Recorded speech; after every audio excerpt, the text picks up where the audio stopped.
Welcome to another episode of Making Mastery Learning a Reality One Day at a Time. This will be a bit of a departure from what I have been talking about more mastery, but I think you'll see what it is. You see, I just started my 36th year in education. This is my 26th year, I think, teaching. I don't know, something like that. A lot of years.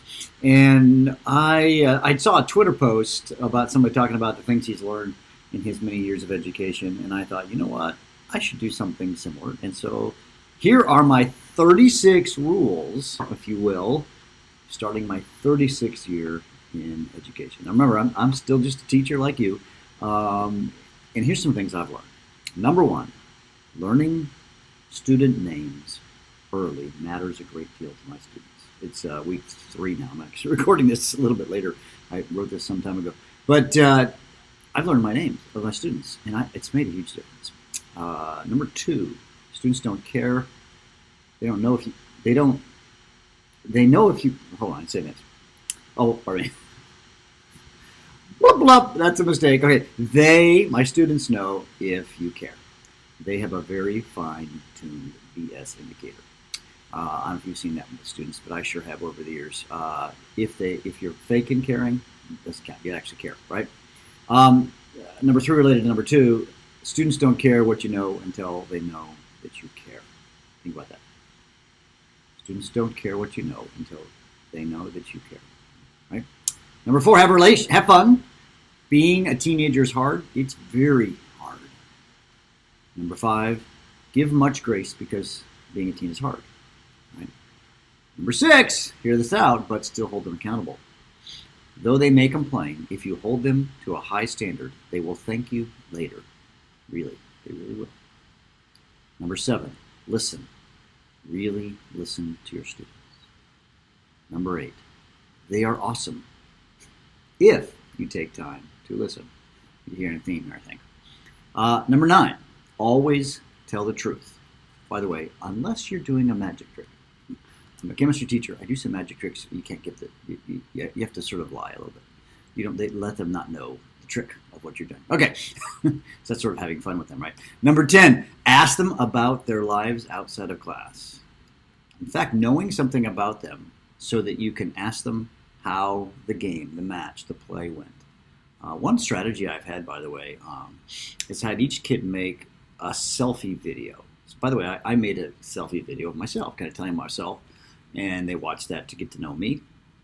I had them make a selfie video, and then what I did is I watched all their selfies, like 2-minute videos, and I learned so much about them, but I took notes, like in a Google Sheet, print that up, and now I've got, I start associating, this kid's on the football team, this kid's really involved in plays, and I found it really fascinating things, like, I got a kid who's like into like watchmaking this year. It's super cool, like he's like super like watchman guy, like wants to go to Switzerland and make expensive watches. I didn't know that. I mean, I guess I knew it was a thing, but that's pretty awesome, right?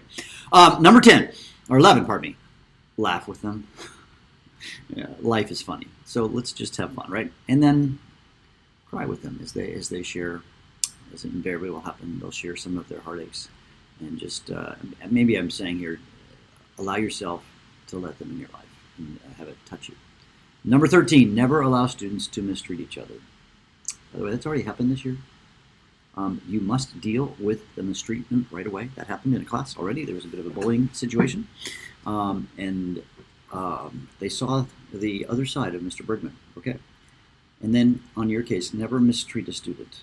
I must confess, over the years, there's been times when I've said things to students. I'm not sure I've mistreated them in a bad way, but I've said things that I think have been, I now have damaged students, and I've had to come back and apologize. So I don't know if I have this, it's not my rules, but if you do, apologize. I even apologized once, like on social media, to a student that I felt bad about. Anyways, from years ago. Number 15, always believe the best in your students, and then they will start to believe the best in themselves. Speak life into students. See something in them and say, man, you're awesome at this. I just saw a student recently, just the last couple of days, and I've seen just a huge spark in her. And it's like, man, I need to call that out for her. Number 16, set lots of things on fire. Even yourself. All right, yeah, this may not apply to all of you, but I'm a chemistry teacher. I'm going to set myself on fire. Yes, that's right. In fact, I'm going to even let them set themselves on fire with strict safety protocols. By the way, that was actually number 17. Let them light each other on fire with stringent safety protocols. Number 18, students learn best when they're doing science or math or history or whatever, not hearing about it. Let them do it. All right, active learning. Number 19, students notice everything. What you wear, if your fly is down, what music you listen to, everything. And speaking of your fly, always check your fly. Okay, or your button before class. Okay, yeah. Just been there, done that, got that ticket. It just doesn't work. In fact, some students were looking at me yesterday, and I thought, oh crap. And I checked my fly. Kind of turned around to the board. It's like, okay, I'm good. Number 21, go to the bathroom before school or in breaks or at lunch. You never know when you're going to have time to take a break to pee. Okay, I know it's TMI, but it's a real. Like the pain is real, right? Teachers, yeah. All right. Number 22, too much cognitive load is bad. Number 23, not enough cognitive load is bad. You see, there's a fine line between the two. You want to get that right amount of cognitive load because that's where the point they're going to learn best.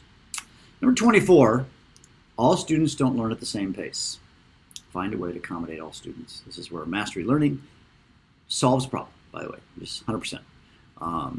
Read my other podcasts if you're not familiar. Give students, number 25, give students multiple opportunities to prove what they know. One test should not determine their grade. Mastery learning solves that problem too, by the way. Multiple ways.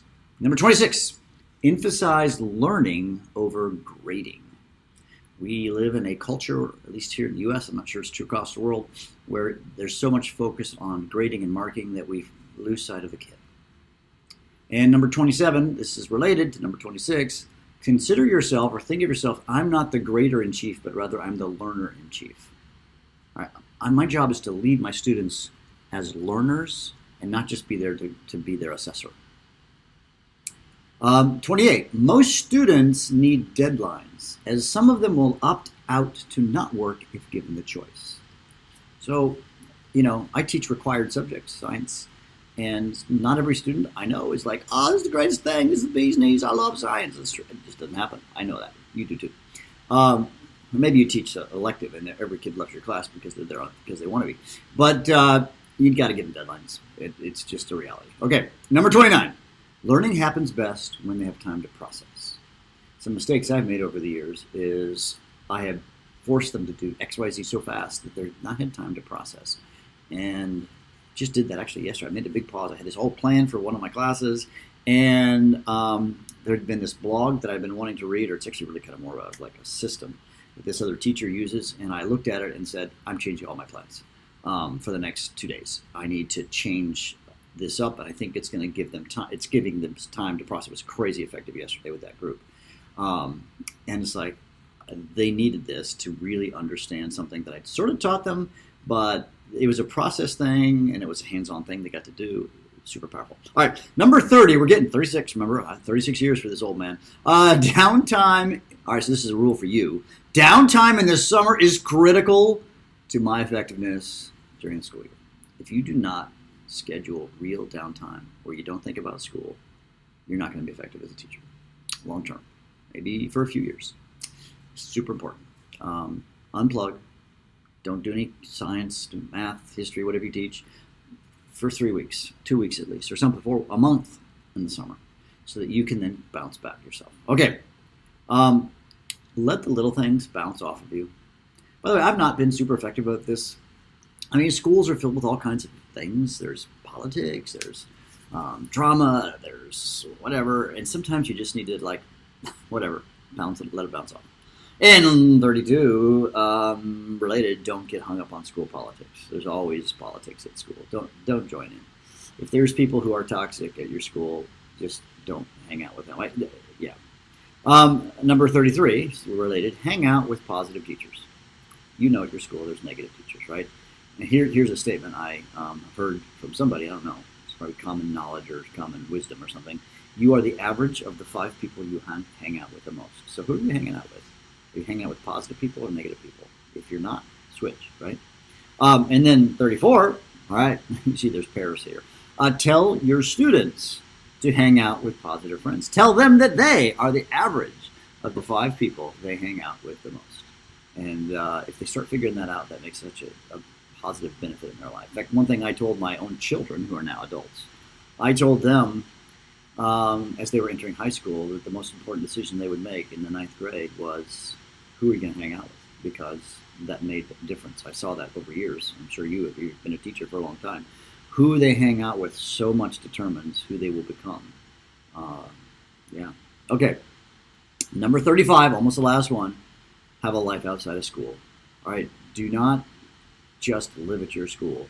Find other things to do. Join a community group. Do a play. Do something that totally just is different. A friend of mine who teaches in New Zealand, she just plays, like community plays. She acts and all that kind of stuff. And she's a geeky science teacher.